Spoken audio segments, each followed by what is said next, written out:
This is the ALCATRAZ, a Snowballers dream 2x2, made for duos to quads. The base features expansive 4-sided Widegaps, plenty of lockers and beds on roof and in compound with peaks back into the base, enough storage to stockpile all the loot you'll be getting, as well as mini-story style disconnectables. Starting with 2 out here from the side of the base, you can see our mini-story style external coming off a single door, which can also be a sheet door, and a garage door, meaning it's 4 to 7 rockets to hit this TC. Sheet, you can disconnect it, as most bases do, with a wooden roof, or a twig roof, and reconnect it just like that. Here is the upkeep for the external TC when it's fully upgraded. Now we can continue around to the side of the base, which is the entrance. This is replicated on the other side as well. Entering, you can see there's a nice view back into the compound. This can be replaced with rages if you prefer to have a peak there. Continue in, you can see a turret to the right, with a furnace and refinery on the left, and then 2 more furnaces on the right. This is the same as the opposite side of the compound, meaning you get a total of 6 large furnaces in your compound. Here, on the side with the TC, you can see you have 2 drop boxes, and in here you have 2 beds, and 2 lockers, which also offer brilliant peaks back into the compound. We can continue into the main base, which is an entrance on this side and the opposite side. A theme I've tried to keep to this base is symmetry, meaning if one side of the base gets rocketed, you're always guaranteed to have one side of the base which is functional, unless they just blow a hole through. Up here, your second floor is sort of your main living area. Here you can see we have 4 box loot rooms in the Honeycomb, along with furnaces in here, which raiders can't jump through if they do blow through there. If you do ever run into having too much loot to fill your boxes, you can cover this whole floor in boxes, and that's what I do tend to do if the wipe goes particularly well. So we can either go up through the slider hatch or down through here, which is the core, and I'm going to go down through here. Here's our bunker, which you can see. We can go up through the ladder to get to the top. I'll show you how that works on the way out. And your core, just your basic 2x2. You can set this up however you want. Here you can see how to seal this bunker. You place a twig floor there, and then you have to sort of find the angle where you're able to place a triangle roof through there. Now be very careful. If this is a square here, this triangle, this triangle roof won't disappear because it will lock onto the square. So this shelf has to be triangle. But we can go ahead and upgrade this as so. And there's your bunker sealed. We can simply break this just by shooting this twig out. And there we go. Alright. Now we can continue upstairs through here to the 3rd floor. This 3rd floor, I usually just make it sort of whatever amenities. This can be a bedroom, can be a 4-box room, can be furnaces, mix tables, whatever you want. This floor is sort of your extra stuff floor. You can put a computer station here and a few things. If we continue up this other ladder hatch here, we go to the shooting floor. And you have full vision around the entire shooting floor.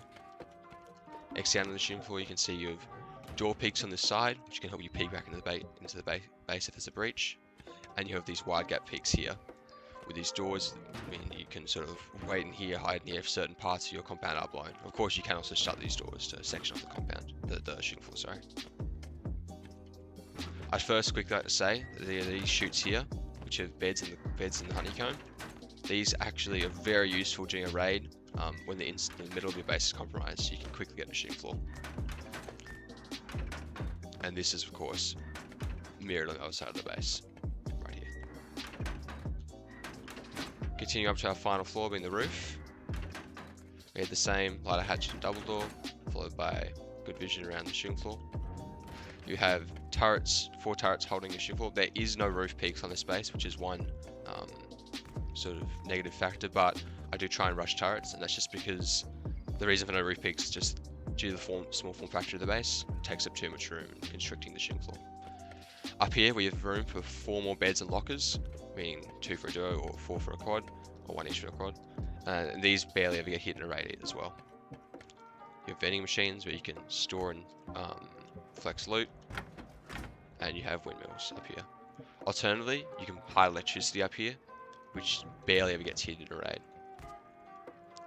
So yeah, that concludes the tour for the base.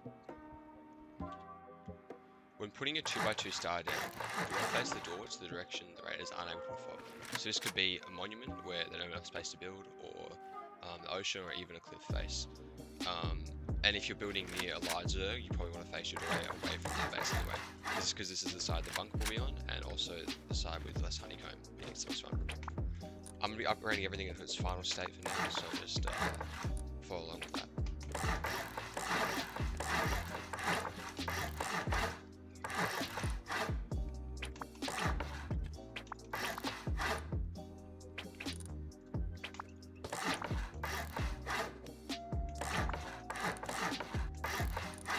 Keep in mind that these shells here do have to be triangles, especially this one.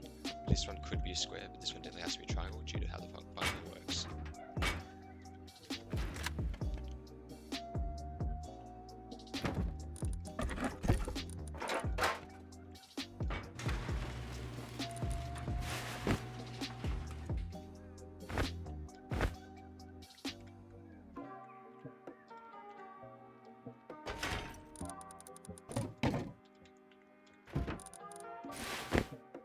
As I said before, this base is ideal for duos of to 4-mans.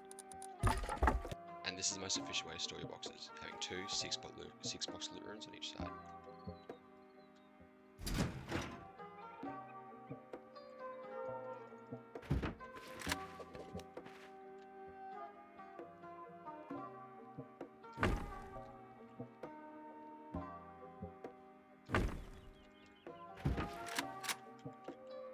As you can see, this starter fits a bunch of boxes, plenty of bags, a few furnaces, and all the amenities you need. And in its current form, the base should look like this. To expand to the bunker and second floor, you have two triangles, and on this left hand side you place two half walls, then a full wall right, and then another two half walls, and this will be able to break the bottom one.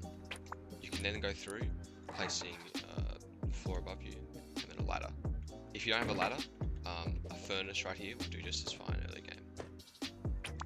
From the top, I'm going to seal this in with a double doorway, and place either a double door or an armored double door here. Then I'm going to close this in, place the garage door and cap it off. For early game roof access, you may just want to make a twig build up like this.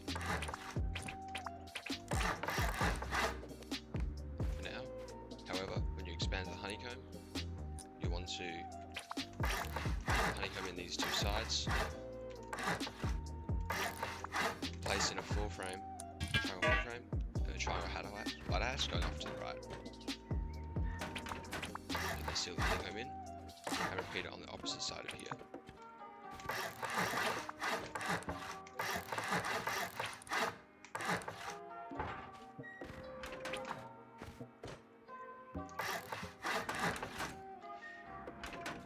You also, of course, want to place a single door in here that goes off towards the left when you're looking down.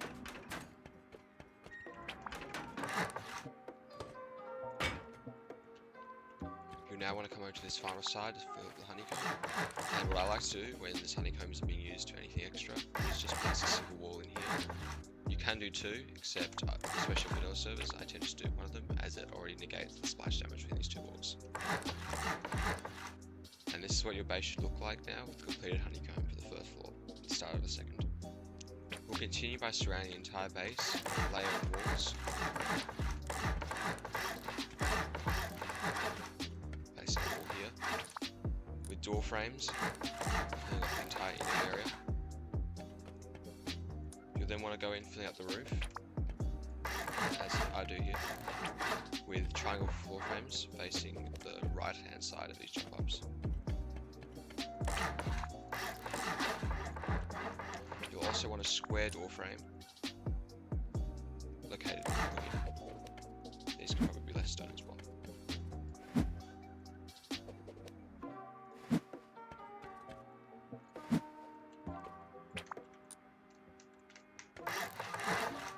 To seal in the second floor, you want to place a square ladder hatch there, and a triangle ladder hatch facing left on either side of the bases. You can then come in with a bit of garage door spam through here.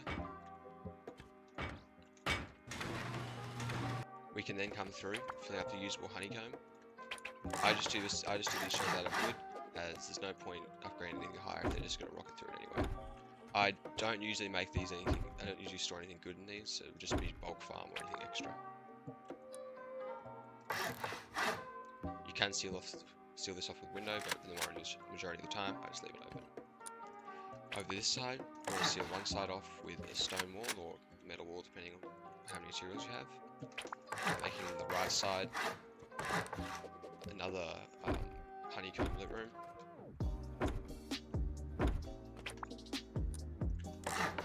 And the left side can be furnaces. Now this can be done a specific way as to make the base a little bit stronger. This is done by placing a half wall at a twig and then a twigged chunk floor frame. You can then come in very precisely, place furnaces to fill up the inside. However, this does take a few attempts as the placement is pixel perfect and I believe only works with twig.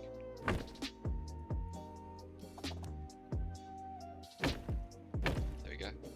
This can be upgraded to any tier you want, however I'm just going to do it for now. You can still access each of the furnaces, as you can see here, completely fine. Other things to make this upstairs area just a bit more useful include either a research bench here or a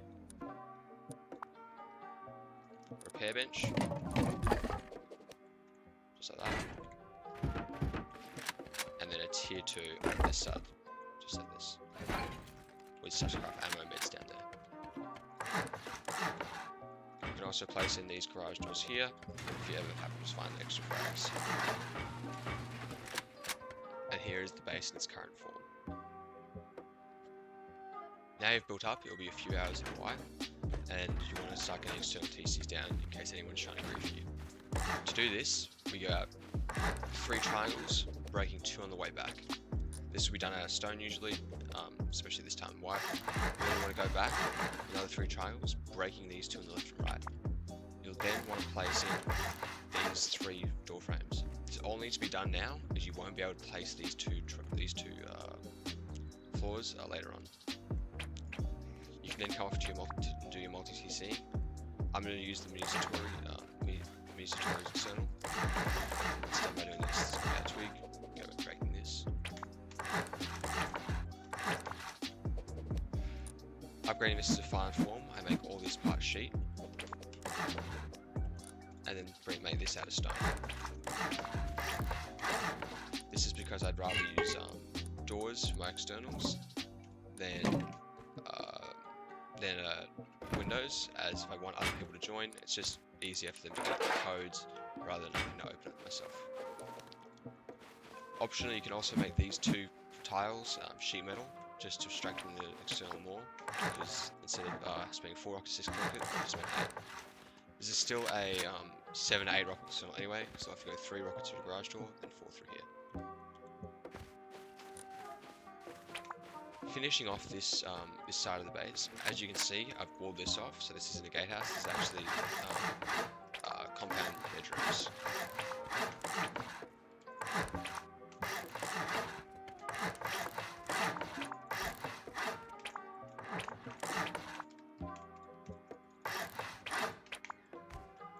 Now, before you seal on the roof of this part here, you will want to place these triangle roofs in now, because you won't replace them in later.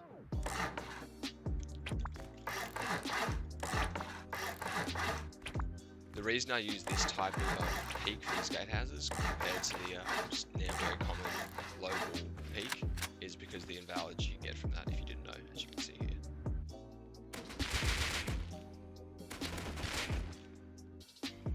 I then like to place some depot boxes above these compound bedrooms, as can be seen here.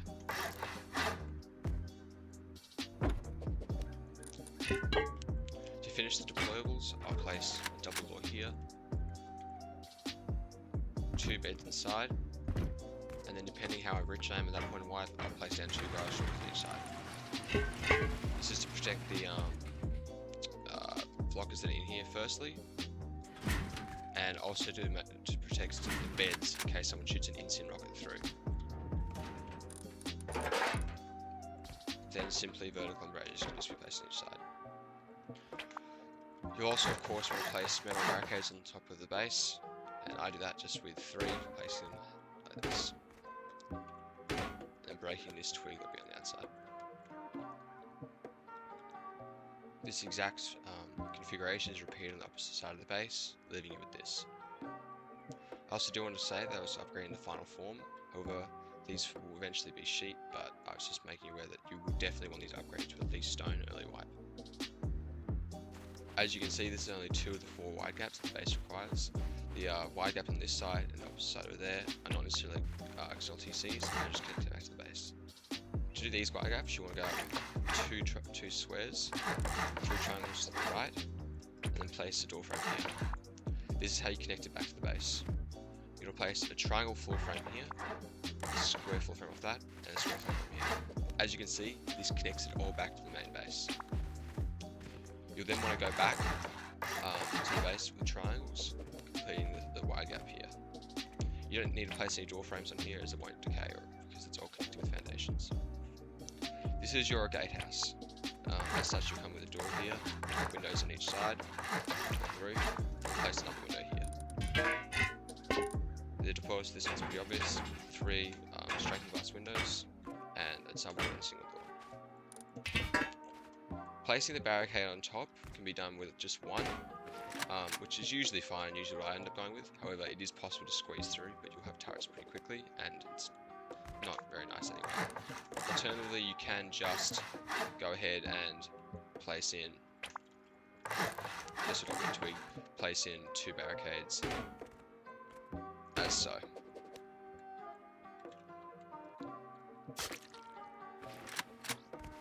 But for now, I'll just be leaving it with 1. This, of course, is also repeated on the other side. The base is now ready for compounding or anything else you need to do. If you're wondering why I hadn't upgraded these floor frames to anything higher than stone, it's just because losing the connection to the base doesn't do much, aside meaning this will eventually decay, but that happens with 4 hours in stone, so it isn't an immediate issue during a raid defense. As I said, now's the time for the compound. Now, this compound is a little bit weird because, as you can see, this gatehouse is off-centered to the actual base. This is just because the connection needs, and you could do this with 3 squares, but it'd just be too clunky and defeat the point of an efficient defendable base.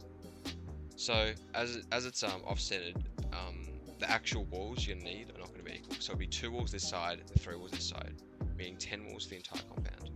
So how that goes is, I usually start off with this side of the base here, coming off one of the bedrooms, and I'll place it quite close to the base here because I need to make sure it makes a fully vertical gatehouse.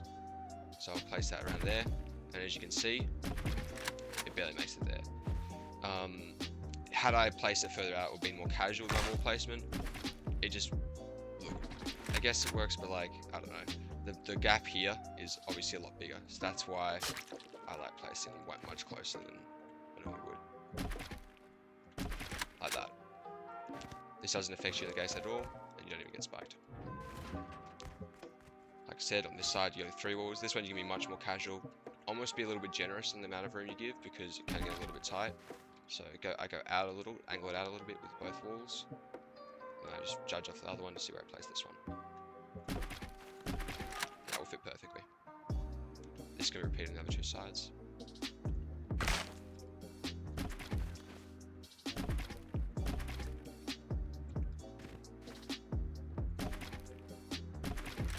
Just like that. Now your compound is done, you'll have plenty of room to build out your base. Of course you want large furnings, but I actually tend to keep my large furnings to the minimum just because they get in the way when you're sealing a compound that's this small. As such, I sometimes don't place them all if I'm holding a monument like an excavator, but if I do need to place it, I'll place 2 twig now because I want to place the large furnings before I even do shooting fall so I get plenty of frags. I'll place 2 bits of twigs to simulate where the shooting fall will actually be, and then I'll place this almost as close to the base as I can. Now you can absolutely fit 2 in each side here, 1 in here, meaning you get a total of 6 large furnaces in the base. But like I said, I only don't do that because they get in the way when you're trying to seal compound during a raid defense. So So that's where I put my large fernies. Oil refineries can obviously go anywhere, but I just tend to put them in here, on the opposite sides there. Now you've got large fernies cooking, plenty of metal ore, you'll have frags continue expanding.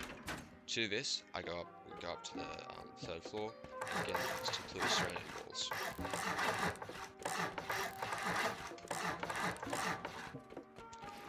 This could be turned into usable honeycomb, however I prefer just to leave it sealed in, just for security reasons. Like I said, I placed one more on the side to negate splash damage, and then ward off. These 2 sides will become the honeycomb bedrooms. I showed the tour, and so I won't fill that in with honeycomb obviously, I just completely ward off here.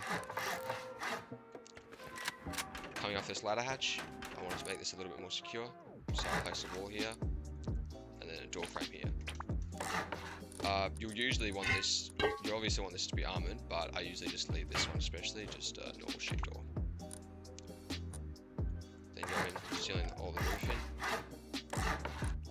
and then another ladder hatch here. This here can either become a bedroom or more boot storage, and I tend just to turn this into just a regular 4-box living room.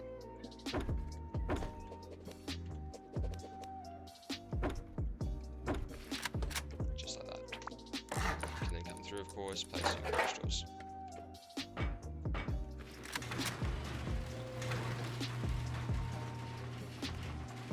On this top floor above here now, you want to come in sealing both honeycomb sides, just up the roofs, and then on these bedroom sides, you want to seal 2 sheet floors there, 2 sheet floors there, and then, of course, another ladder hatch on the inside, with ladder hatch facing outwards again. Just so.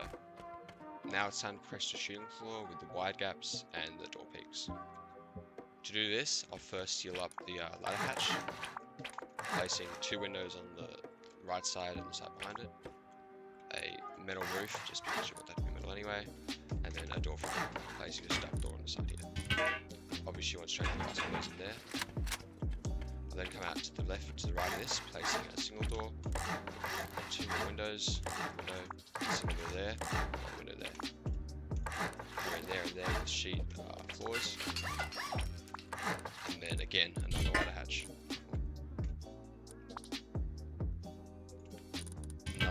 To proceed to the roof. You want to fill in windows with straight glass windows, and then doors facing outwards. Expanding out, you can place metal triangle floors to the side here, as you would do with the normal 2x2 for peaks, and then place in your doors and your windows inside here, leaving this middle bit open. Of course, the door faces in on the right because it swings out to the right. Had you placed it on the left, it simply would not be usable, so make sure you do that.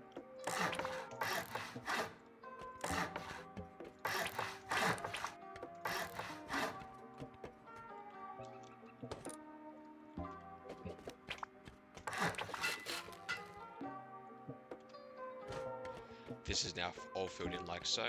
So you can come with stone double door frames, yeah, and place them in here.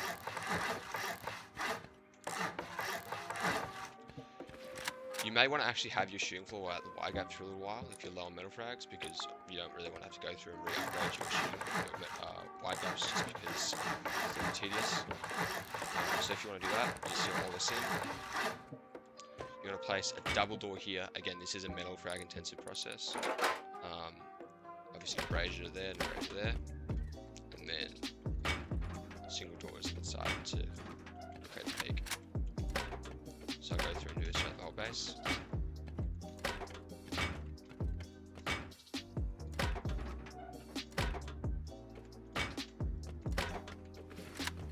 These doors are not necessary, but definitely recommended, as I'll show you later when I do the Widegappes. You also, other deployables in the shooting floor, of course, these honeycomb beds. You come in placing a bed there, and then a lock on the other side. Also, remember to make sure you name your beds. You know, I usually name these, like I said, honeycomb, cac, just for cactus. The reason I actually name them, of course, is so that, you know, it makes makes it easier if you're filling up locker kits to know who's who, what goes where. This is of course also repeated on the side, with the bed on the left, with the bed facing towards the light hatch, and then the lock on the right. Do make sure you lock all your lockers too. This goes without saying. I mean, it doesn't do it by default, but it's an extremely important thing. If you're not locking your lockers, it's really dumb. Lastly, for this stage of expansion, I just recommend doing the last little bit of securing the base up with protecting this ladder hatch in the roof. This is just for the double door, strength glass windows.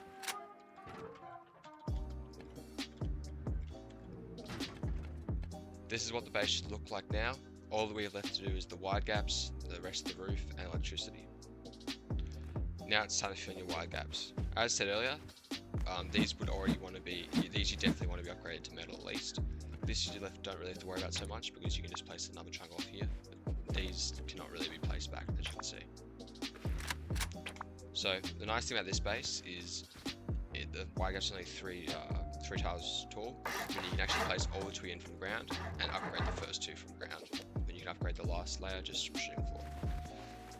For the gatehouses, I usually only upgrade these two foundations here, just because I can place them back whatever, but obviously you do not want the actual foundations getting rocketed out. So I'll continue going around. Windows up.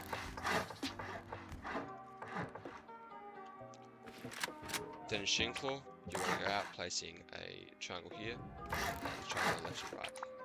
Just then surround those with all embrasures and fill out the roof. You can repeat this on each side.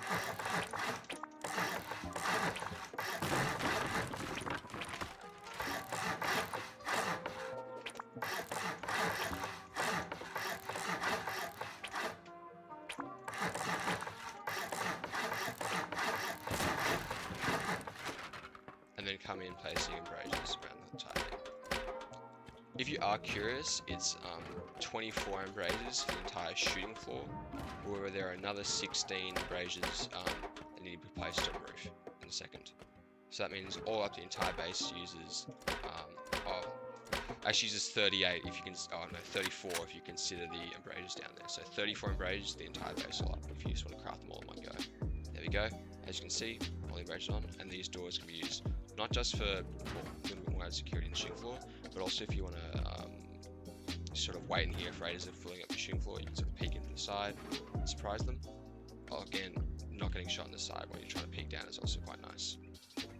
So this is the finished Widegapped setup with these 4 identical sides. The final step for electricity is to finish the roof. I do this by placing stone windows all around these wide gaps. As I said, this is where the extra 16 embrasures come in.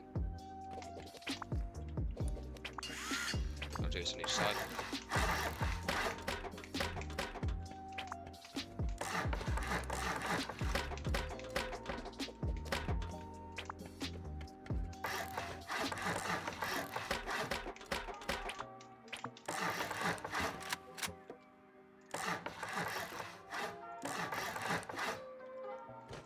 You'll then want to place square roofs on these tiles here. So we don't just place one there, coming up to this side, and this end of that.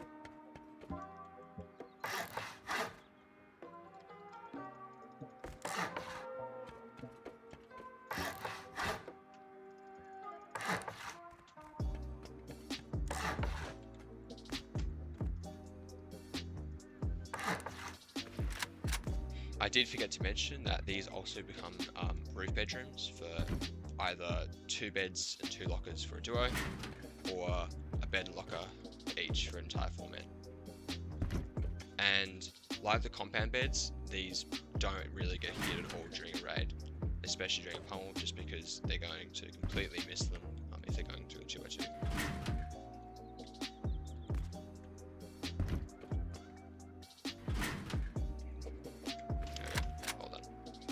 There you have it, that's your roof completed.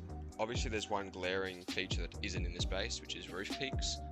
I've tried implementing them off the shooting floor and it always comes up with one issue being negating the effects of the wide gap or completely compromising the security of the inner 2x2. Look, if anyone's got any suggestions, you can leave them in the comments below. I'll make sure to check them out. That's why I always try and rush electricity, especially 2 turrets on the roof, which is what we'll do next. Electrical placement in this base is a bit abnormal, just because it's such a small base. If you had it somewhere like in the core, it's definitely going to be hit, especially in a pummel. That's why I actually placed electricity on roof with the wind turbines. So I come up with these out of metal, and I said out of metal was a little bit expensive, but this is because, again, all the electrical production is stored in the actual compartment here. Come over and repeat this side as well.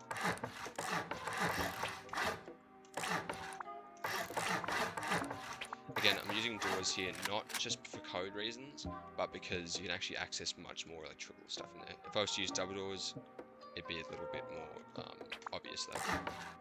You can then come off the side with twig squares here and place your windows in.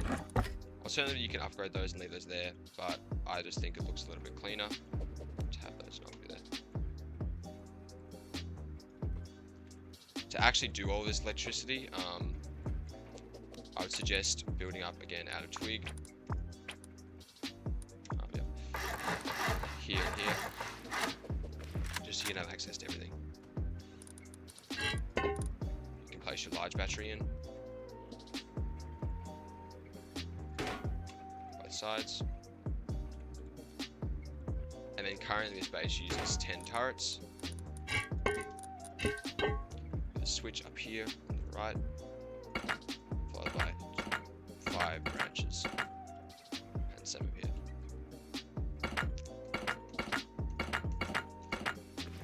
I am only going to show me doing the electricity for one side of the base, although it is identical in terms of this battery and this system controls this whole side, and this controls this whole side. Turret placements are as so.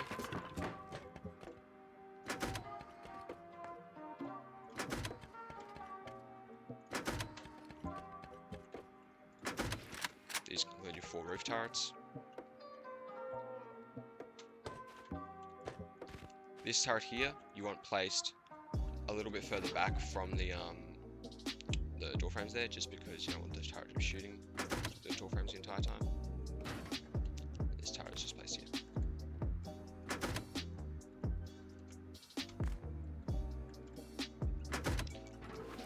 As you can see, you can still get in here just fine.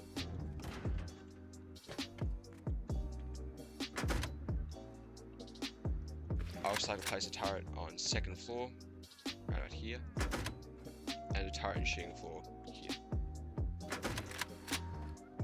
Powering all this, as I said, is fairly simple. You want to power in to come straight from the actual wind turbine. Again, this can all be done just by scaffolding around with twig. Then you want to go straight into the electrical input with the switch. Link them all up.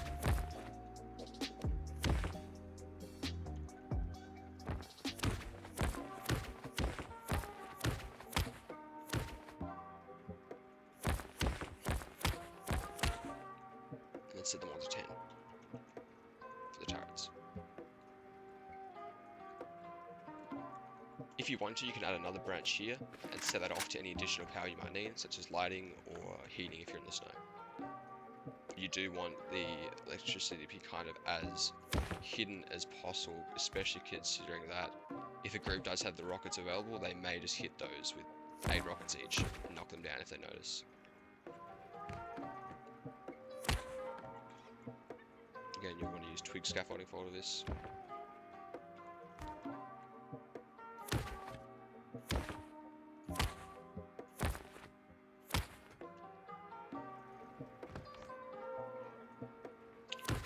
I use the very bottom branch to go off to the turret on the compound further away, and it's designed to make it by about 1 meter. So once you place the actual cable on that pitch there, go all the way down your compound and place it on the ground. Depending on the height of your foundations, you may not be able to place it all the way on the ground, and that's where you just got to be a little bit smart about things. And come in placing one in here, and then as you can see, it reaches it quite comfortably. Same can be done for the opposite turret. Coming over here. here, going all the way down to the bottom, place in the gap, and then linking up the turret.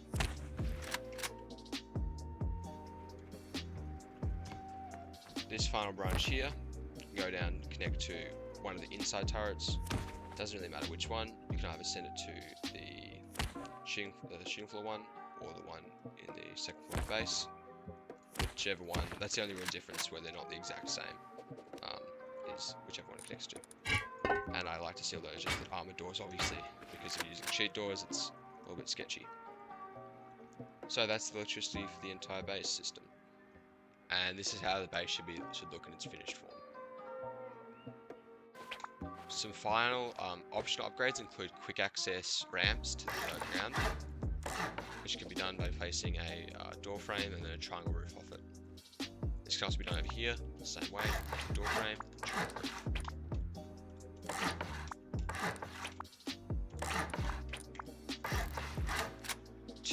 To use these, don't actually just jump down and sprint off them, as the speed, I guess, if you're running and jumping, will be negated by the angle of the thing. Just the spikes. So you just want to walk off, see it for a second, then jump. If you are worried about people building into your compound off these, you can just place any electrical component just off the side like that, and it's pretty covered up, so no one will really see it.